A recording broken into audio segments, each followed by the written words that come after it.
Israel, Yahweh Elohim. Shema Israel, Shema Israel, Yahweh Elohim. Yahweh Echad, Yahweh Shivenu, Yahweh Yeshuranu. Yahweh Echad, Yahweh Shivenu, Yahweh Yeshuranu. Baruch Shem Elohim, Baruch Elohim Leolam. Baruch Shem Elohim, Baruch Elohim Leolam. Baruch Shem Elohim, Baruch Elohim Leolam. Baruch Shem Elohim, Baruch Israel, Yahweh Elohim. Shema Israel, Shema Israel, Yahweh Elohim. Haleluya, berikan suara-suara bagi Bapa Yahweh. Haleluya, syukur Tuhan. Kita mau terus, kita mau puji nama Tuhan. Kita mau katakan sirna Yahweh. Haleluya, puji Engkau Tuhan. Bernyanyilah bagi Yahweh, karena Dia ada bagi setiap kita. Haleluya. Sirna Yahweh, sirna Yahweh, sirna Yahweh, sirna Yahweh, sirna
Namun hatiku tetap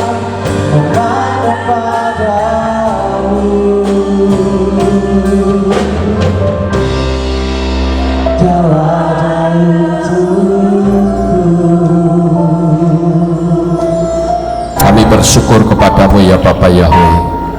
Malam hari ini Tuhan kembali kumpulkan kami bersama-sama untuk kami dapat memuliakan dan meninggikan Tuhan. Terima kasih untuk kesempatan yang indah, terima kasih untuk waktu yang kau berikan, bahkan kekuatan, kesehatan, damai sejahtera, keamanan, dan segala yang kau beri. Kami sangat bersyukur dan berterima kasih. Sebentar kami akan mendengarkan firman-Mu. Kuasai hati pikiran kami Tuhan, sehingga apa yang kami dengar kami dapat memahaminya dengan baik. Oleh karena itulah kami mohon supaya Engkau menguasai hati kami, sehingga tidak mengembara kemana-mana, tetapi dapat kami pusatkan untuk firman-Mu. Terima kasih ya Tuhan. Inilah doa syukur yang kami naikkan kepadamu. Di dalam nama Adonai Yeshua HaMashiach kami sudah berdoa dan mengucap syukur. Semua yang percaya berkata amin. Shalom Aleichem. Bapak Yahweh memberkati saudara sekalian. Malam hari ini saudara-saudara, sebelum kita mendengarkan firman Tuhan, kita kedatangan tamu, yaitu saudara Tirianus Malyu. Ya. Nah, barangkali saudara akan berpikir, siapakah beliau ini? Lalu ada apa datang ke kota Magelang ini? Dari mana dia bisa mengenal saya? Nah, untuk itu saya minta supaya saudara Malyu Tirianus bisa maju ke depan.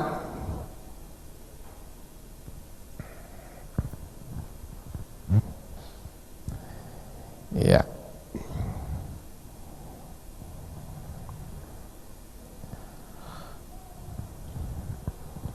Mari silahkan.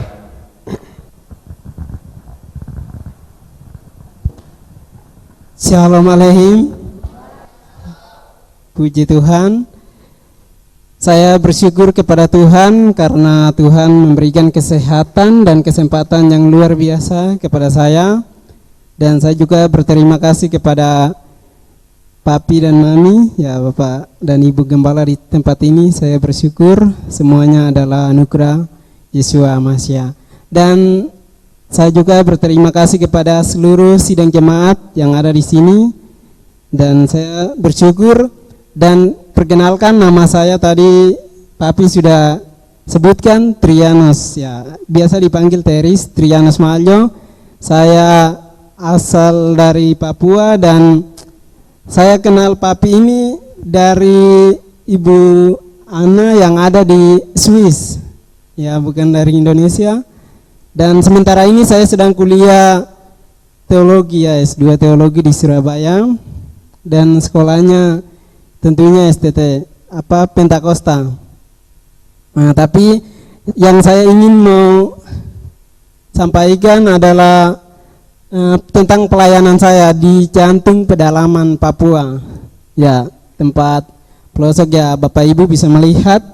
Ya saya mau perkenalkan visi misi saya dulu sebelumnya, ya adalah saya memberikan nama yayasan ini dan yayasan ini belum jalan dan belum bentuk, cuma masih dalam ide karena pelayanan di tempat ini sudah 4 kali dan belum ada orang yang ke sana dan belum dengar ya kabar tentang Yahweh dan Yeshua HaMashiach.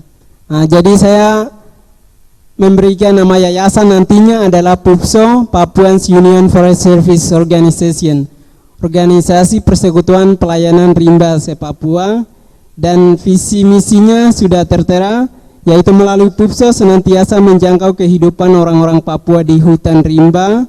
Ya melalui misinya melalui PUPSO semua orang-orang Papua di hutan rimba menjadi percaya kepada Tuhan Yeshua HaMashiach. Nah, jadi daerahnya adalah ini memang jantungnya, ya jantung sekali, dan ini adalah kehidupan mereka dan saya ada di sana, saya sedang duduk. Dan selanjutnya orang-orangnya masih hidup seperti ini, ya Bapak Ibu bisa melihat. Dan ini adalah kehidupan ibu-ibu dan bapak-bapak di sana. mereka belum bisa bahasa Indonesia, belum bisa berpakaian, belum bisa baca, dan semuanya belum bisa. Ya, ini tempat tinggal mereka, rumahnya, dan ini saya sendiri yang foto. Dan masih banyak yang belum saya foto karena HP saya bawa HP dan casnya cuma sehari. Jadi saya fotonya cuma sehari, dan pelayanan selama di 8 bulan belum pernah saya foto. Jadi mungkin kalau Tuhan izinkan saya bisa ada berkat beli kamera yang pakai baterainya supaya masih banyak yang bisa foto. Ini untuk bertahan hidup, mereka berkebun. Ya, ini adalah ibu-ibu dari kebun menuju ke Roma. Ya, untuk karena waktunya sudah malam. Nah, ini ada cara memasak. Ini macam-macam. Satunya bisa langsung bakar, satunya bakar batu dulu baru masak dengan daun pisang. Nah, ini jembatannya sangat susah. Ada yang buat pakai kayu dan ada juga yang buat pakai tali rotan. Nah, jadi sekian, ini adalah sekilas pelayanan saya di sana dan informasinya sedikit. Tapi saya mau perkenalkan juga alat-alatnya sudah saya bawa, Bapak Ibu. Nah, jadi yang mereka pakai mungkin tadi saya buatnya cuma 4 detik, jadi tidak lama untuk melihatnya. Saya ada bawa alat-alat di sana.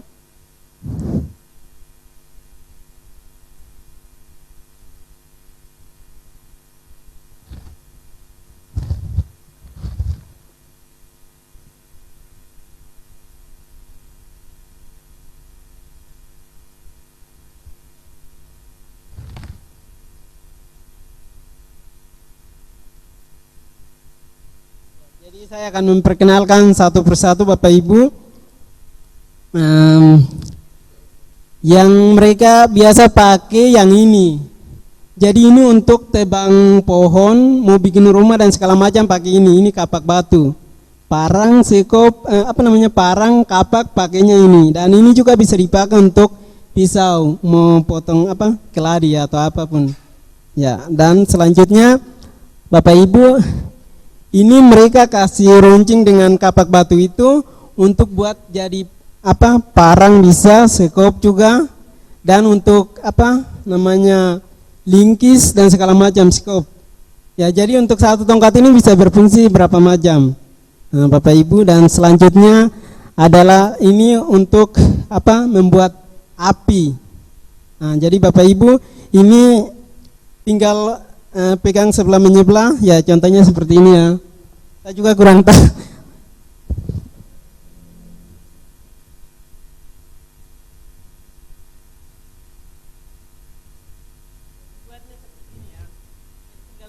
Tinggal ditarik sampai nanti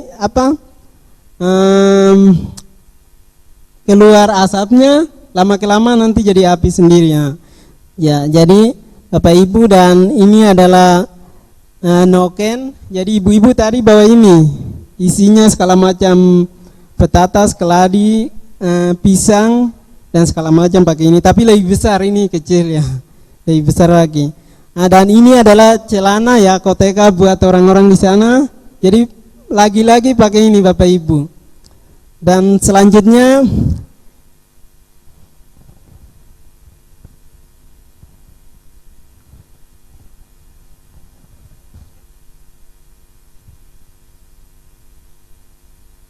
ya, ini adalah perempuan yang pakai ibu-ibu. Jadi ini rok untuk di sana. Ini namanya cawat dalam bahasa Indonesia. Nah, cara pakainya mungkin Bapak Ibu tadi sudah lihat ya. Ya. Kalau ini adalah bisa jadi ya lampu-lampu seperti ini ya. Jadi ini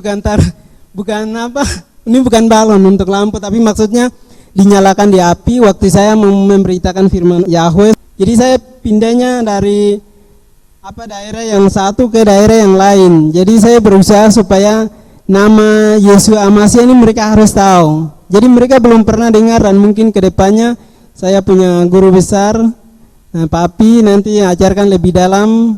Saya juga punya WhatsApp dengan Papi, jadi mungkin kedepannya kalau saya mau ke sana banyak belajar sama Papi. Jadi ini untuk belajar firman ya Yahweh supaya mereka bisa dengar. Malamnya harus belajar, dan kalau mau beribadah harus pakai ini. Nah, jadi ini alat-alat di sana, dan Bapak Ibu yang dikasih Tuhan, saya sudah 4 kali pelayanan ke sana dan tetap mereka masih tinggal seperti ini. Saya juga rencana kalau Tuhan izinkan ke tempat ini lagi, tapi mungkin kali ini saya bisa bawakan mungkin silet ya untuk bapak-bapak kalau ada, tapi korek api ya korek api juga butuh bagi mereka karena masih pakai ini, tapi saya juga belum tahu bagaimana caranya, cuma saya tetap berdoa dan pasti Tuhan akan buka jalan. Jadi Bapak Ibu yang dikasih Tuhan, terima kasih, itu adalah kesaksian saya dan Tuhan Yesus Masih memberkati kita semua.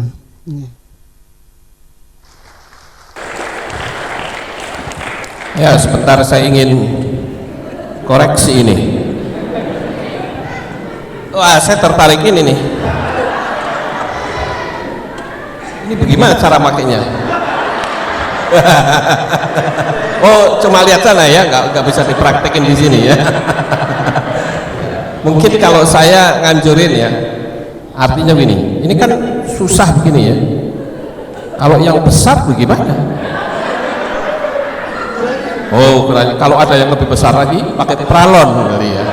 Mungkin pralon lebih mantap. Oke, saya juga tertarik ini nih. Ini batu ya. Oh iya, ini batu. Tapi batunya mungkin lain ya dengan batu-batu batunya biasa khusus. Ya? Jadi ada batu yang mereka harus diambil dari tempat yang khusus. Ya, ini batunya tajam sekali ya. Dan Berarti diasah. saudara bisa bayangkan kalau dulu orang Israel waktu Brit Milah ini pakai beginian loh, potong terus gitu ya, tanpa obat bius. Saudara bisa bayangkan, tapi mereka taat loh ya. Siapa yang mau Brit Milah sama saya siap pakai ini. Iya, tapi cukup menarik ya. Saya senang sekali Tirianus bisa membawa firman Tuhan ke sana. Dan menurut cerita saudara-saudara, Tirianus ini kenal dengan Anna Pogiani di mana? Kenalnya? Melalui Facebook dan melalui Facebook. saya juga upload foto-fotonya ini di Facebook dan gitu, ibunya ya. lihat dari Swiss. Oh iya. Nah, dia direkomendasikan untuk kesini, ya. Tirianus ini kesini. Nah, waktu kesini saya beritahu saudara-saudara bahwa kita itu menyembah kepada sesembahan yang dari Israel. Ya, jadi saya katakan kepada saudara Tirianus bahwa Tuhan kita itu bukan Allah. Tuhan kita juga bukan Yesus, tetapi Yeshua HaMashiach. Jadi kita perlu berlatih ya. Saya maklum karena baru kemarin ya ngerti tentang nama Yahweh Yeshua. Jadi saya bersyukur di tempat ini menjadi tempat perhentian bagi banyak pendeta-pendeta yang melayani ya. Ini Teris ini sudah sarjana teologi ya saudara. Jadi tinggal S2 ya. S2 berarti apa? MTH. Ya, MTH. Saya S3. Ya. Puji Tuhan. SD, SMP, SMA. Itu pun nggak tamat. Iya, tapi saya senang sekali akhirnya saya bisa mengenal banyak benda-benda seperti ini ya. Dan saya sangat bersyukur karena kita hidup di Jawa Tengah, di satu tempat yang tidak terpencil, di tempat orang-orang yang seperti ini ya. Ini cukup menarik juga ini. Ini dibuat dari apa? Ini ada rumput yang hidupnya di air, mungkin seperti apa ya, lada. Ini ya? Iya. Kalau ini di sebelahnya. Oh, ini di sini. Nah, Sini. Terus yang ini ke sini. Iya, ke belakang. Wah, berarti ini kurang besar ini ya? Yang untuk anak kecil. Oh, ini untuk anak kecil. Oh, iya ya. Kalau orang dewasa berarti lebih panjang besar, lagi. Lebih panjang dan besar lagi. Oh, iya iya iya. Ini rok ya, mungkin ya kalau orang sini bilang rok ya. Betul, betul. Ya, ini saya baru tahu secara langsung. Biasanya cuma lihat di gambar. Ya. Itu, ya. Terus yang ini apa ini? Itu untuk membuat api. Oh, yang buat Iya, api iya. yang tadi ini ya. Ini satu paket. Terus ini nanti dibakar ya, karena diputar-putar ini ya. Iya, betul. Ya ya ya. Ini karena diputar cepat jadi dia panas ya. Iya, panas. Terus dia keluarkan api. Asap api ya. Oke, kalau yang ini berarti tinggal dibakar. Ya, betul, ini yang dibakar. Ini Dibakar. bisa jadikan senter atau macam ini lampu. Oh, Jadi dibakar dulu. ini obor untuk obor obor, ya. ya. Oke. Baik, saudara-saudara, kita akan doakan untuk saudara Teres ini karena besok dia akan kembali ke Surabaya meneruskan studinya. Ya, saya sempat kasih nasihat sih kepada beliau. Ya, bahwa kita sudah mengenal nama Bapa Yahweh, Tuhan semesta alam, Amin. Tuhannya Israel, jadi tetaplah berpegang teguh kepada Bapa Yahweh. Ya. Saya katakan kalau misalkan dihambat, udah keluar saja, dah nggak usah sekolah, langsung masuk pelayanan. Ya, bawa jiwa-jiwa baru semakin bertambah-tambah. Ya, toh saya juga nggak sekolah. Ya, bukan saya anti sekolahan, saudara-saudara. Tetapi kalau di sekolahan justru nama Bapak dihambat, ya lebih baik keluar. Tapi kita akan doakan. Ya, saudara mau berdoa? Ya, supaya pelayanannya semakin diberkati, dan saya ingin saudara Teres waktu nanti pelayanan di Papua ya itu tetap setia kepada nama Yahweh, karena beliau kesini pun pada hari pertama ya, pertama atau kedua beliau ini langsung saya baptis pembaharuan ya, jadi sudah secara hukum supranatural itu milik Bapak Yahweh. Jadi tinggal dikikis supaya nggak kecelitut memanggil nama sesembahan lama. Ayo kita berdoa, saudara-saudara. Maha besar ya Bapa Yahweh, Tuhan semesta alam, pencipta langit dan bumi. Bapa yang kami sembah, kami panggil, kami kasihi di dalam nama Adonai Yeshua HaMashiach. Saya berdoa untuk saudara Teres yang masuk dalam dunia pelayanan di tempat suku-suku yang terasing dan terpencil, bahkan mereka tidak bisa berbahasa Indonesia. Saya mohon Bapak Yahweh berkenan untuk melindungi, menjaga, memelihara pelayanannya. Kami tahu banyak suku-suku yang masih kanibal di daerah sana, dan Tuhan yang akan melindungi. Terima kasih Bapak Yahweh, Engkau akan kirim malaikatmu untuk mendampingi dimanapun kekasih-Mu ini berada. Kami percaya Tuhan, sekali waktu kelak Engkau akan pertemukan kembali, sehingga Bapa Yahweh senantiasa mempersatukan kami di dalam satu ikatan tali kasih HaMashiach yang takkan pernah putus. Terima kasih ya Tuhan, inilah doa yang kami naikkan kepadamu. Jaga, lindungi dan peliharakanlah kekasih-Mu, mempelai-Mu ini ya Tuhan, karena dia saat ini sudah termeterai di dalam nama Bapa Yahweh, di dalam Yeshua HaMashiach dan Roh Kudus. Terima kasih Bapa, perjalanan esok kembali ke Surabaya, melanjutkan studinya hingga selesai, dan langsung masuk kembali ke pelayanan di Papua. Bapa Yahweh yang memberikan pertolongan. Terpujilah Engkau Bapa, di dalam nama Adonai Yeshua HaMashiach kami sudah berdoa. Amin. Haleluya. Terima kasih. Selamat melayani, Bapak Yahweh memberkati. Iya. Puji Tuhan. Baik, saudara-saudara, kita akan bersama-sama belajar firman Tuhan pada malam hari ini. Bisa dibuka? Oke. Nah, saat ini kita memasuki tahun apa ini? Tahun apa ya? Saya kok lupa, saudara. Tahun apa? Ayin Zain, bagus, berarti saudara masih ingat ya. Saya pikir saudara lupa juga ya. Ayin Zain ya, di tahun 5777. Nah, orang sering berkata Sana Tova. Sana itu artinya tahun, Tova itu artinya yang baik, yang manis. Berarti ketika orang berkata Sana Tova, berarti semoga di tahun ini, kiranya di tahun ini akan selalu manis ya. Dan kita lihat saudara-saudara, tahun 5777, tahun Ayin Zain, ini maksudnya apa? Tahun Ayin Zain ya, kita lihat kata sana dulu ya. Kata sana itu artinya tahun, berasal dari akar kata yang berarti untuk mengubah ya. Jadi kata sana ini juga memiliki akar kata yang artinya untuk mengubah.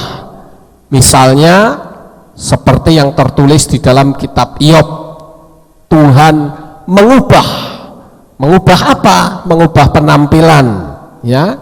Ini membacanya mesaneh ya. Mesaneh ini artinya mengubah atau mengubah penampilan dari manusia. Dari perjalanan hidup tahun yang lalu yang memiliki banyak kendala, maka di tahun yang baru ini seluruh hidup kita diubah, penuh dengan berkat, penuh dengan mujizat. Perjalanan hidup kita akan selalu dijaga dan dilindungi oleh Bapa Yahweh. Nah, itulah tentunya pengharapan dari kita semuanya. Nah, saudara yang terkasih, tahun 577 ini tahun yang cukup unik.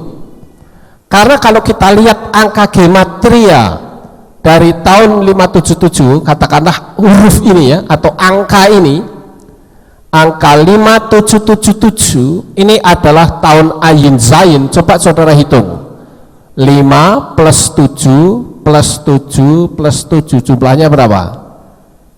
26. Betul nggak ini? Betul ya, 26 ya. Nah, angka 26 ini itu adalah angka gematria dari nama Yahweh. Nah, ini unik saudara. Tahun Ayin Zain memiliki angka gematria persis dengan nama Yahweh.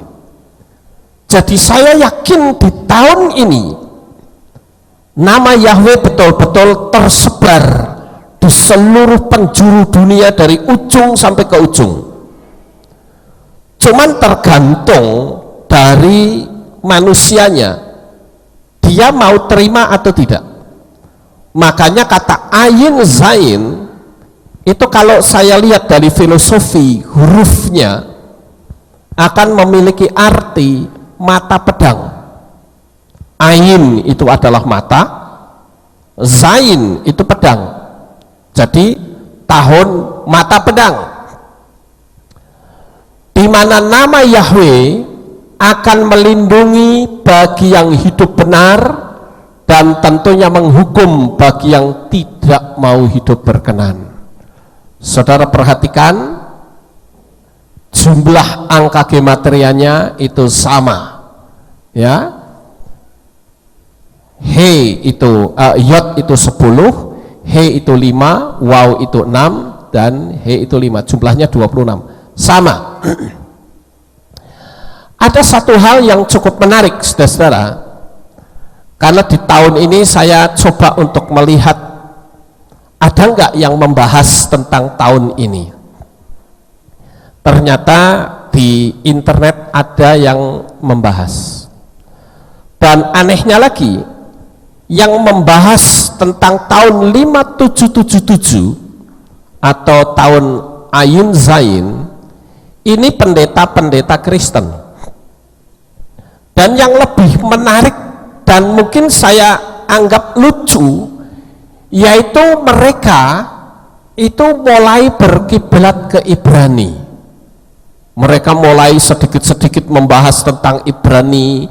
Yang tadinya malu-malu, mereka mulai ngintip-ngintip sedikit gitu, mulai nggak malu, ya, mulai bercerita tentang Ibrani. Kemudian kalendernya juga mulai dibahas. Ada pendeta juga yang memakai talit. Coba saudara lihat di internet tahun 577 Kristen gitu, nanti kan muncul pendeta-pendeta yang pakai talit, ya, tapi saya tidak sebutkan namanya. Saudara lihat sendiri, itu orang-orang yang dikenal di Indonesia. Kemudian menghafal doa kami dalam bahasa Ibrani. Tetapi yang lucu di sini saudara, menolak nama Yahweh, Tuhannya orang Ibrani. Ada apa ini sebetulnya? Mereka mulai berpikir, mungkin saya bisa menyebutnya Hebrew minded. Pikirannya mulai tertuju ke Ibrani. Mereka pakai talit. Mereka bahkan nyanyi lagu Ibrani. Tetapi sayang sekali, mereka menolak nama Yahweh. Mereka bahkan merayakan 7 hari raya. Tapi intinya tentang nama Bapa sendiri kok ditolak.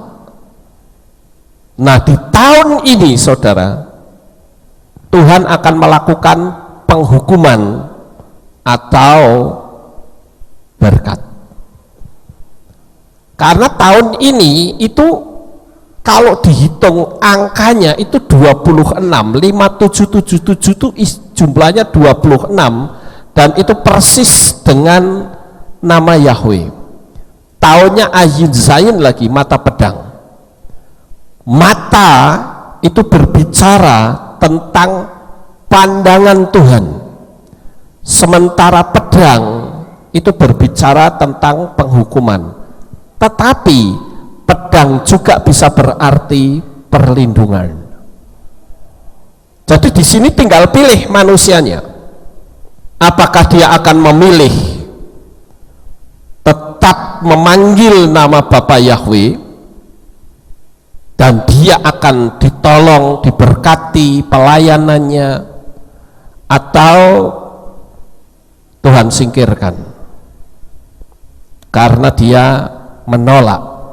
Sementara tahun ini angkanya 26. Kemudian saudara-saudara, kenapa kita perlu meniup shofar di hari raya shofar? Kenapa kita perlu meniup shofar? Namanya saja hari raya peniupan shofar atau peniupan nafiri. Tidak mungkin main device-nya itu kecapi atau gendang. Nggak mungkin ini yang ditonjolkan. Pasti yang ditonjolkan adalah Yom Truah atau peniupan nafiri. Ini Yom Truah, ya. Tetapi saudara-saudara, di perayaan Yom Truah itu, kalau orang Yahudi dia meniupnya trompet itu tidak 1 kali. Kalau kita paling berapa kali gitu ya, paling cuma 4 ya. Tapi kalau orang Yahudi dia meniup shofar itu 100 kali, ya. Yom Truah, they go to the synagogue and blow it 100 times, ya, 100 kali dia meniup shofar. Nah, mengapa kita perlu meniup shofar? Menurut Rabi Saadiah Gaon, ternyata meniup shofar itu memiliki 10 makna simbolik. Jadi kalau saudara mungkin di luaran melihat, loh ini orang kok pada niup shofar, itu tiru-tiru siapa? Ya. Itu karena orang Yahudi di perayaan shofar, ya, mereka meniup itu memiliki 10 makna simbolik. Ini kata Rabi Saadiah Gaon, ya. Yang pertama yaitu peringatan penciptaan dunia dan kedaulatan Tuhan atas ciptaannya. Nah, peringatan penciptaan dunia, jadi menurut rabi-rabi Yahudi, ketika dunia ini diciptakan, ini menurut tradisi mereka, itu ada malaikat-malaikat yang membunyikan shofar. Kemarin saya mendengar satu berita, saudara-saudara, bahwa di langit kota Yerusalem itu terdengar suara shofar, tapi bukan shofar biasa, tapi shofar yang sering didengar seperti di Jerman, di Belanda, di Amerika, bahkan di Indonesia. Itu kemarin terdengar di langit kota Yerusalem, dan banyak orang yang terperangah, ini siapa yang meniup shofar, karena di seluruh Yerusalem itu terdengar. Jadi yang pertama yaitu peringatan penciptaan dunia. Ini adalah salah satu teks yang saya kutip dari apa yang disampaikan oleh Rabbi Saadia Gaon, ya. Dia katakan, why do we blow the shofar? Ya, mengapa kami meniup shofar on the Rosh Hashanah, ya, di tahun pembukaan, tahun kepala, ya. The Talmud asks, ya, ini Talmud yang bertanya. In answer, the Talmud exclaim indignantly, why do we blow? The Torah has told us to blow. Ya, jadi ini Talmud itu mengklaim dengan keras gitu, ya. Mengapa kami meniup? Karena Torah yang memerintahkan kami untuk meniup. Ini kata Rabbi Saadia Gaon. Ini makna yang pertama, saudara. Jadi setiap kali ada perayaan shofar, kita langsung diingatkan, oh berarti waktu Tuhan menciptakan alam jagat raya itu ada suara shofar. Kemudian yang kedua maknanya adalah suara shofar itu memberitakan, barang siapa ingin bertobat sekarang, silahkan bertobat.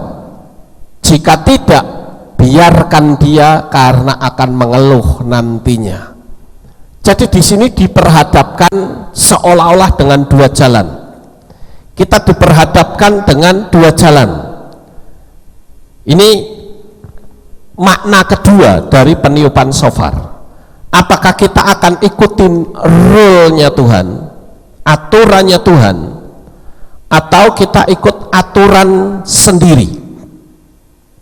Kalau kita ikut aturannya Tuhan, Tuhan akan tolong dan memberkati kita, menjaga, melindungi kita. Tetapi sebaliknya, kalau kita justru melakukan perlawanan, penentangan, urusannya panjang nanti, saudara. Padahal selama ini kita melihat banyak sekali hal-hal yang tertulis di dalam kitab suci itu menjadi meleset. Kenapa? Karena apa yang diperintahkan itu tidak sesuai dengan apa yang dilaksanakan. Apakah itu bicara tentang istilah? Apakah itu berbicara tentang nama Bapa? Bayangkan saja di dalam kitab Divrei Hayamim itu diberitahu, dikatakan Hodula Yahweh kirubismu, bersyukurlah kepada Yahweh, panggillah namanya. Jadi yang dipanggil apanya? Nama. Tapi bisa kepleset, manggilnya Hashem dan Adonai. Alasannya karena orang Yahudi tidak memanggil. Kita itu mau turut orang Yahudi apa turut perintahnya Bapak Yahweh? Nah ini kan penting, saudara. Kalau kita ikut apa yang dilakukan orang Yahudi, bagaimana dengan orang Yahudi yang menyalibkan Yesua? Apakah kita ikut mereka? Kan tidak. Nah, ini yang harus kita tahu. Saya berharap kita semua, saudara yang sudah memahami akan firman Tuhan tentang nama besar Bapa kita Yahweh, jangan pernah kita mempelesetkan namanya, karena si pemilik nama itu sendiri yang minta dipanggil. Jadi bukan kita yang merekayasa, tetapi si pemilik nama itu sendiri yang meminta dipanggil. Jadi kepleset loh. Amin jadi Yahmin. Itu kan kepleset, saudara. Kalau ditanya apa Yahmin, dia bilang itu singkatan dari Yahweh El Melek Neeman. Tapi kan artinya bukan terjadilah. Padahal mengubah Torah itu ada konsekuensinya. Jadi semua bisa meleset keluar dari jalur apa yang diperintahkan Tuhan. Makanya di sini begitu suara shofar dibunyikan, makna yang kedua kita dapatkan, yaitu kita diperhadapkan dengan satu pilihan di antara dua jalan. Apakah kita mau ikut aturan yang Bapak Yahweh perintahkan, atau kita ikut aturan kata banyak orang? Itu makna yang kedua. Sekarang makna yang ketiga. Ketika menerima Torah, ya, ketika bangsa Israel menerima Torah, khususnya Moshe yang di atas, ya, pada saat itu suara shofar terus meningkat dan sangat besar. Ini ada di dalam kitab Shemot 19 ayat 19, saya akan bacakan untuk saudara. Shemot 19 ayat 19, dan terjadilah bunyi sangkakala itu yang berlanjut dan keras, berbicaralah Moshe dan Elohim pun menjawabnya melalui guruh. Jadi shofar itu penting sekali, bukan cuman menandakan didirikannya bumi ini, dibentuknya bumi ini, tetapi juga ketika bangsa Israel menerima Torah. Begitu juga ketika seorang raja dilantik, maka orang pasti membunyikan shofar. Pada Yom Teruah, shofar mengingatkan kita untuk memperbaharui komitmen mendengarkan dan melakukan. Perhatikan kata memperbaharui komitmen. Nah, kadangkala dengan berjalannya waktu, saudara-saudara, komitmen kita itu luntur. Kita punya komitmen mau tetap tinggal di dalam Bapak Yahweh, tetapi karena dia mengalami desakan ekonomi yang hebat, sehingga dia mengambil satu inisiatif, Bapak Yahweh tidak ada. Bapak Yahweh tidak bisa tolong saya. Jadi untuk apa saya bertahan dalam penderitaan seperti ini? Nah, disinilah sebetulnya kita kalah dalam ujian. Saya ingin jemaat Tuhan di tempat ini menjadi jemaat yang teguh, memiliki iman yang takkan pernah bisa digoyahkan dengan cara apapun juga. Apakah itu dengan cara lingkungan saudara yang mungkin jauh lebih berpengaruh, atau saudara mengalami tekanan di mana saudara berada. Kita harus punya komitmen. Sekali nama Bapak Yahweh pantang saya sangkali dia, karena toh akan tiba saatnya di mana kita semua akan terima upah dari apa yang kita imani ini kelak di Samayim. Bapak Ibu Saudaraku yang terkasih, memang itu dibutuhkan nyali, dibutuhkan keberanian ketika saudara berada dalam satu lingkup di mana seluruh lingkup saudara itu bukan memanggil nama Bapa. Kita lanjut yang berikutnya, saudara-saudara. Yang keempat, yaitu peringatan untuk seluruh jemaat bertobat, sebagaimana dalam kitab Yehezkiel pasal 33 ayat 2 sampai 9. Tidak mau mendengarkan suara shofar, maka darahnya ditanggung sendiri. Saya akan bacakan Yehezkiel 33 ayat 2 sampai 9. Hai anak manusia, berbicaralah kepada anak-anak laki dari bangsamu, dan engkau harus mengatakan kepada mereka, ketika aku mendatangkan pedang atas suatu negeri, dan rakyat negeri itu mengambil seseorang dari perbatasan mereka dan menempatkan dia sebagai penjaga bagi mereka, dan ketika dia melihat pedang itu datang ke atas negeri itu, lalu ia meniup sangkakala dan mengingatkan bangsa itu, dan siapa yang telah mendengar bunyi sangkakala itu tetapi tidak mau diingatkan, maka datanglah pedang itu dan menghabisinya. Darahnya akan ada pada kepalanya. Dia mendengarkan bunyi sangkakala itu tetapi tidak mau diperingatkan. Darahnya ada pada dirinya sendiri. Namun dia yang menerima peringatan, dia akan menyelamatkan nyawanya. Namun jika penjaga itu melihat pedang itu datang dan dia tidak meniup sangkakala, dan umat itu tidak diingatkan, dan pedang itu datang mengambil nyawa salah seorang dari mereka, dia mati di dalam kesalahannya, namun aku akan menuntut darahnya dari tangan penjaga itu. Dan engkau, hai anak manusia, aku telah menempatkan engkau sebagai penjaga atas keluarga Israel, dan engkau telah mendengarkan firman dari mulutku dan mengingatkan mereka demi aku.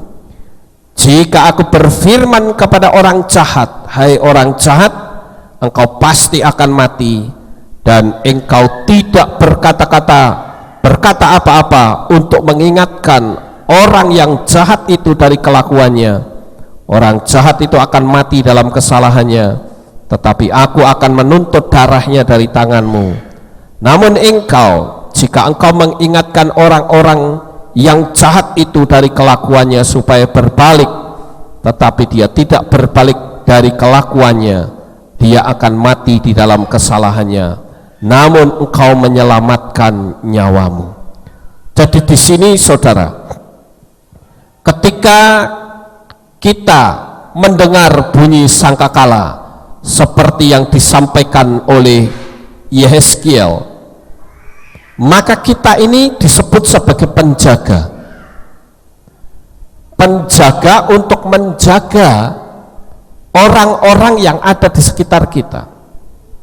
Makanya di sini Yehezkiel diberitahu kalau seseorang itu diberi wewenang oleh Tuhan tetapi dia tidak memberitakan kebenaran, maka darahnya akan dituntut dari pimpinan itu sendiri. Makanya di sini saudara, kita sebagai anak-anak Tuhan harus memiliki prinsip yang kuat akan kebenaran firman Tuhan, akan siapa yang kita sembah. Beberapa waktu yang lalu ada seorang tamu yang datang ke pastori dan dia bertanya kepada saya. Dia katakan begini, saya sangat senang Karena Pak Lukas itu punya keberanian untuk menyampaikan kebenaran, baik kebenaran tentang nama Yahweh maupun kebenaran tentang bumi datar. Pak Lukas kok nggak takut ya? Lah saya jawabnya gampang, lah kalau saya takut, yang ditakutkan itu apa? Ya nanti takut kalau dimusuhi sama orang. Lah saya itu sudah sering dimusuhi, dan saya tidak pusing orang memusuhi saya mau macam apapun, buat saya nggak masalah ya. Apa yang saya ngerti saya sampaikan. Coba saudara lihat pada waktu saya pimpin upacara kematian, saya punya iman Tuhan saya itu adalah Yahweh yang turun ke dalam dunia dalam wujud manusia, yaitu Yeshua HaMashiach, dan saya sampaikan itu. Justru saya menyampaikan supaya saya berharap orang mau tanya sama saya, kok beda iki ya, yang menyampaikan bukan nama Yesus Kristus, bukan nama Allah, tapi kok nama Yahweh dan Yeshua. Tapi sampai hari ini kok tidak ada orang yang tanya. Kalau ada orang yang tanya, justru saya senang karena saya bisa menerangkannya. Siapa sebetulnya yang kita sembah, siapa yang kita muliakan, Tuhannya siapa sebetulnya. Nah Bapak Ibu yang terkasih, disinilah Yehezkiel diberitahu agar supaya kita ya menjadi gambaran bagi kita. Kalau kita sudah mengerti kebenaran, beritakan itu, jangan ditahan-tahan, nggak usah malu. Saudara malu nggak kalau memberitakan kebenaran firman Tuhan? Bagus, jangan malu saudara, karena keselamatan itu pribadi lepas pribadi. Ini waktu kedatangan Tuhan itu sudah sangat dekat sekali. Saya sekarang punya beberapa informasi penting sekali, saya sedang rangkum ini sekarang, sedang saya rangkum. Begitu saya sudah dapatkan, saya tetap akan bagikan, dan apa yang saya sampaikan saya jamin di gereja lain belum pernah disampaikan. Dan saya suka belajar, saya sangat tertarik sekali apa yang saat ini sudah saya rangkum saudara. Nanti setelah rangkuman itu penuh dan selesai, saya akan bagikan kepada saudara apa yang saya dapatkan. Jadi saya ingin dalam doa saya pun katakan, Tuhan beri saya hikmat supaya saya bisa mendapatkan sesuatu yang beda, saya bisa bagikan kepada jemaat, sehingga jemaat Tuhan itu bisa diberkati dengan firman Tuhan yang disampaikan dari mimbar ini. Sehingga dengan demikian kita akan menjadi berbeda. Ketika kita ada di luaran, kita ngomong sendiri saudara. Ketika kita ada di luaran, kita akan kelihatan kita di atas mereka. Berbeda dengan Kristen umumnya, ya cuman berputar-putar di situ saja. Nah saya ingin memberikan nilai lebih untuk jemaat yang saya kasihi. Amen. Jadi tetap teguh, jangan goyah, apapun tantangan, apapun resikonya. Sekali nama Yahweh tetap nama Yahweh, sekali Yeshua tetap Yeshua. Jangan pernah kita goyah, karena itu nama yang benar yang disembah oleh Abraham, Ishak dan Yakov. Kemudian yang berikutnya saudara, yang kelima, shofar itu mengingatkan kita untuk berdoa bagi pembangunan kembali bait suci yang hancur ya. Nah ini sudah ada, sekarang ini kita lihat nubuatan-nubuatannya bahwa pembangunan bait suci ini sedang terus digalakkan. Jadi saya ingin jemaat Tuhan, kita sebagai anak-anak Tuhan harus lihat tanda-tanda zaman. Di dalam kitab Yeremia 4:19-20 saya bacakan, isi perutku, aku merasa sakit pada dinding-dinding hatikulah yang mengeluh kepadaku, aku tidak dapat tenang karena aku telah mendengar bunyi sangkakala, pekik perang, hai jiwaku, kehancuran demi kehancuran telah dinyatakan, karena seluruh negeri telah dihancurkan. Tiba-tiba kemahku hancur dalam sekejap, tendaku, dan sebagainya. Jadi ketika seseorang itu masuk dalam peperangan, sangkakala itu juga dibunyikan. Nah, kita memang secara fisik tidak berperang, saudara. Kita nggak ada peperangan kita, tapi di alam roh kita sedang terus bertempur. Dua kekuatan besar, Yahweh dan setan, itu terus berjalan sampai dunia ini kiamat. Jadi jangan sampai saudara anggap kita ini enak-enak ya. Tetapi kalau ada kacamata yang bisa lihat alam roh, misalkan ini kacamata tempelin di mata pelek gitu, saudara akan lihat di alam roh itu isinya peperangan melulu. Peperangan untuk memperebutkan apa? Memperebutkan saudara dan saya. Siapa yang bisa kena, maka seperti kata firman Tuhan, kita akan dilulur oleh setan, ditelan habis. Dan yang pertama kali dihancurkan biasanya adalah ekonominya. Kalau ekonomi sudah dihancurkan oleh setan, maka orang akan limbung. Bahkan orang yang memiliki kekuatan iman pun kadangkala bisa goyah karena ekonomi yang diguncang.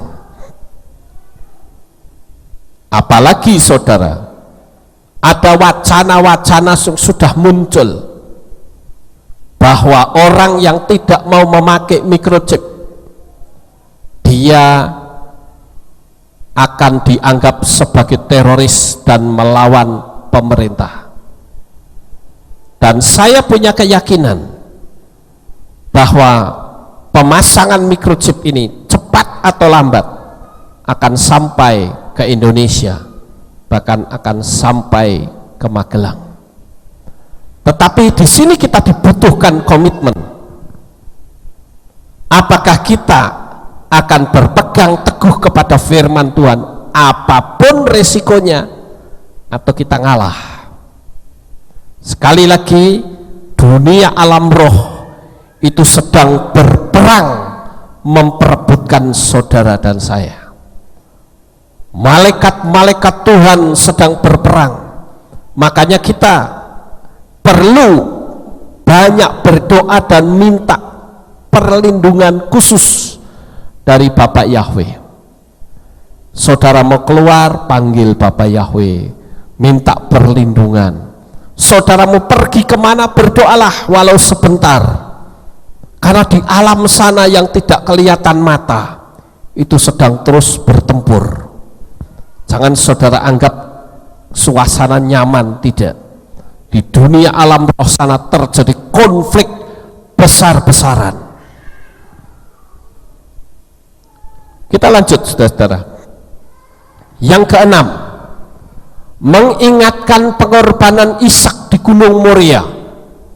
Menurut salah satu pendapat dalam Pesikta Rabati pasal 40 ayat 6, pengorbanan Ishak berlangsung pada Rosh Hasanah atau awal tahun.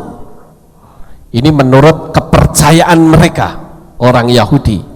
Ini sudah ditulis di Pesikta Rabati. Apa sebetulnya Pesikta Rabati itu, saudara? Yang memberitahukan bahwa pada saat Ishak ini dikorbankan itu persis di awal tahun. Pesikta Rabati ya, atau Peskita Rabita, ini teks bahasa Ibraninya begini, adalah kumpulan agadik midras atau homili pada Pentateuchal dan pelajaran kenabian dari sabat khusus dan lain-lain disusun sekitar 845 ya CE, dan mungkin disebut Rabati atau yang lebih besar untuk membedakannya dari Pesikta sebelumnya. Ini bukunya ya. Jadi saudara-saudara, di Pesikta Rabati ini itu diberitahu bahwa waktu Yitzhak itu dikorbankan itu persis di awal tahun. Jadi melalui peniupan shofar kita diingatkan ini, yang artinya apa sebetulnya? Ini memiliki arti rohani yang dalam kalau kita mau ngerti, saudara, yaitu Yitzhak itu rela mengorbankan dirinya demi cintanya kepada Bapa Yahweh. Padahal kalau kita lihat, Yitzhak sendiri sadar bahwa dia bisa saja jadi korban, karena pada waktu itu Yitzhak sempat bertanya kepada Abraham, "Bapak, kayu bakar kita sudah bawa, api sudah kita bawa, lalu dombanya mana?"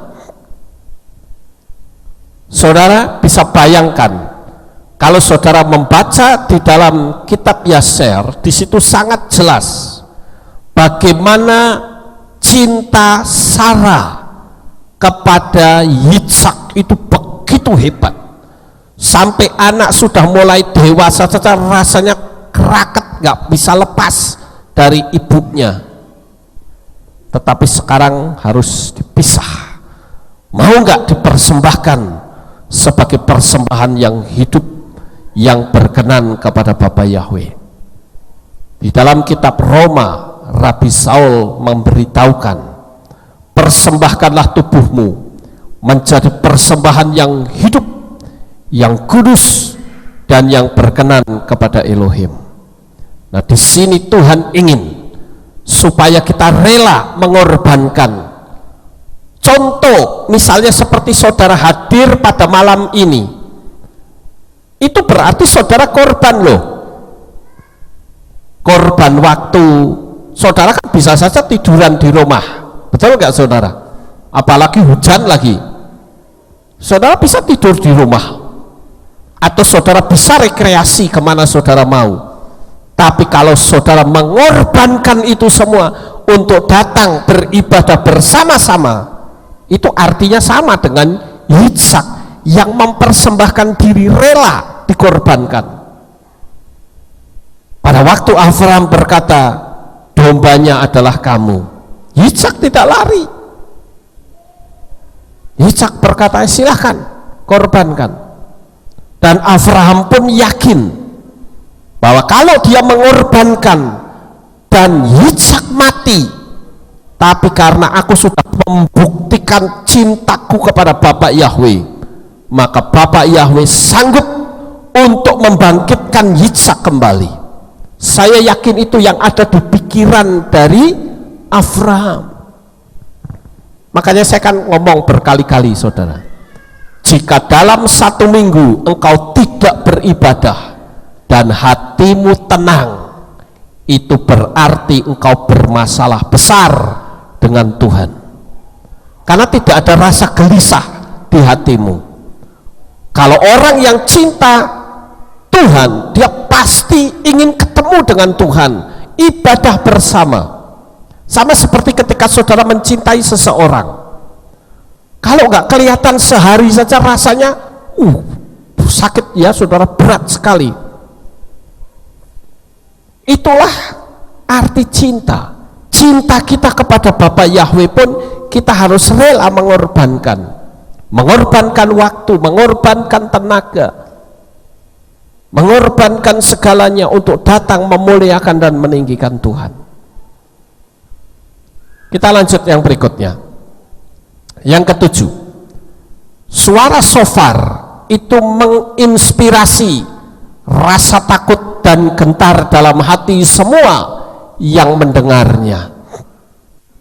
Artinya saudara, ketika seseorang mendengar suara shofar, dunia alam roh saja, saya beritahu ya, dunia setan saja dengar suara shofar dia lari loh saudara. Saya berkali-kali diberitahu oleh orang indigo ya, pada saat Pak Lukas tiup shofar, saya melihat setan itu lari. Itu suaranya itu mengandung energi, mengandung kekuatan yang luar biasa, sehingga membuat setan itu kabur. Nah, ini yang saya katakan, kita sebagai anak-anak Tuhan, kita harus menyadari pada saat peniupan nafiri atau saat kita mendengar nafiri dibunyikan, adakah rasa gentar? Kita setidak-tidaknya berpikir, wah gimana ya nanti kalau Yesua datang, suara sangkakala berbunyi di mana-mana. Itu hari yang sangat luar biasa saudara. Bagi orang berdosa itu hari sangat menakutkan, tapi bagi orang yang percaya, hari di mana kedatangan Yesua yang kedua kali itu betul-betul menyenangkan untuk kita semua. Yang berikutnya saudara-saudara, yang ke-8, shofar mengingatkan kita pada hari besar dan mengagumkan hari penghakiman kelak. Jadi pada waktu hari penghakiman, di situ saya punya bayangan ya di pikiran saya. Saya yakin pada saat itu, barangkali saat saya dihakimi dan Bapak Yahweh berkata, kekasihku, namamu tertulis dalam kitab kehidupan, silahkan masuk. Saya punya keyakinan bahwa saat itu pasti ada malaikat yang meniup shofar, bahwa apa yang disampaikan itu sah adanya, dan saya bisa bayangkan saya akan menangis penuh sukacita. Saya akan masuk ke tempat yang maha kekal di Syamayim yang penuh sukacita. Dan saya juga ingin jemaat Tuhan, kelak kita akan kembali ketemu di tempat yang sama, di mana di sana tidak ada malam, di sana tidak ada lagi penyakit, di sana tidak ada lagi penderitaan, yang ada hanyalah sukacita besar bersama dengan Bapa Yahweh. Nah, itu yang harus kita pertahankan saudara. Makanya kita diingatkan bahwa sekali waktu kelak kita akan masuk di kursi pengadilan Tuhan, dan ada malaikat yang akan membimbing, mari anakku, terimalah berkat yang Bapa sudah siapkan untuk kamu. Saya tidak bisa bayangkan betapa bahagianya saya pada saat mendengar seperti itu. Tetapi saya juga tidak bisa membayangkan ketika malaikat itu membuka gulungan kitab dan berkata, namamu tidak tercantum dalam kitab kehidupan. Saya yakin kita akan gemetar ketakutan yang maha dahsyat. Kita mau nangis darah sekalipun, tidak ada lagi pengampunan, semuanya sudah berakhir dan terlambat. Ingatlah, akan tiba saatnya kita masuk dalam kursi pengadilan Tuhan. Amin. Lanjut saudara, yang berikutnya adalah yang ke-9, suara shofar itu mengingatkan kita pada hari di mana Bapak Yahweh mengumpulkan orang-orang buangan. Orang-orang buangan itu dikumpulkan oleh Bapak Yahweh ya, di kitab Yesaya 27. Yesaya 27 ayat yang ke-13. Maka akan terjadi pada hari itu, sangkakala yang besar akan ditiup, dan mereka yang binasa di negeri Asyur dan orang-orang yang dibuang di negeri Mesir akan datang dan sujud kepada Yahweh di gunung kekudusan di Yerusalem. Jadi sangkakala ini memiliki peran yang sangat penting sekali. Oleh karena itu Bapak Ibu yang terkasih, ingat bahwa kita itu dulu juga merupakan orang buangan. Kita adalah budak-budak dosa, budak-budak setan. Tetapi oleh kemurahan dan kasih anugerah dari Bapa Yahweh, maka kita mendapatkan jaminan keselamatan yang Bapa sudah berikan kepada kita. Oleh sebab itu, sekali lagi saya katakan, pertahankan. Kita memahami tahun Ayin Zain ini, agar semakin hari, semakin kehidupan kita meningkat di dalam Tuhan. Dan yang berikutnya, saudara-saudara, yang ke-10 yang terakhir, shofar mengingatkan kita kepada kebangkitan orang mati, membangkitkan keyakinan dan kerinduan untuk hari besar itu. Yesaya 18 ayat 3 dikatakan, semua yang mendiami dunia dan yang menghuni bumi, saat terangkatnya panji di bukit-bukit, kamu akan melihatnya, dan saat ditiupnya sangkakala, kamu akan mendengarnya. Ketika sangkakala berbunyi, Yesua datang, maka orang-orang yang mati akan bangkit dan akan bersama dengan Tuhan. Baru setelah itu, menurut kitab suci, kita yang masih tertinggal akan menyongsong Tuhan di awan-awan yang permai. Jadi saya beritahu saudara bahwa pengangkatan itu sebetulnya adalah kembalinya Roh Kudus ke Syamayim, dan bumi ini total tidak ada Tuhan sama sekali. Dan itulah yang dikenal dengan zaman anti Hamasia, zaman yang begitu menakutkan, karena dunia ini tidak ada lagi Tuhan. Roh Kudus itu terangkat kembali kepada Bapa, tetapi karena kita tinggal di dalam kasih bersama dengan Roh Kudus, maka saat Roh Kudus kembali, Dia tidak akan tinggalkan kita di bumi ini. Karena Roh Kudus itu tahu betapa hebatnya penderitaan yang akan dialami oleh manusia di muka bumi ini pada saat zaman anti Hamasyah dinyatakan. Itu sangat menakutkan sekali. Dan Roh Kudus tidak akan biarkan saudara, tidak akan biarkan saya, Dia akan bawa kita bersama untuk menyongsong Tuhan di awan-awan yang permai. Malam hari ini, biarlah kita akan tetap berpegang teguh kepada kebenaran firman-Nya. Jangan kita goyah. Sekali kita mengenal nama Bapa, jangan pernah kita goyah. Tetap teguh, dan Bapa Yahweh memberkati saudara dengan penuh melimpah. Sukses besar untuk saudara. Haleluya. Kita tunduk kepala saudara dan kita akan berdoa.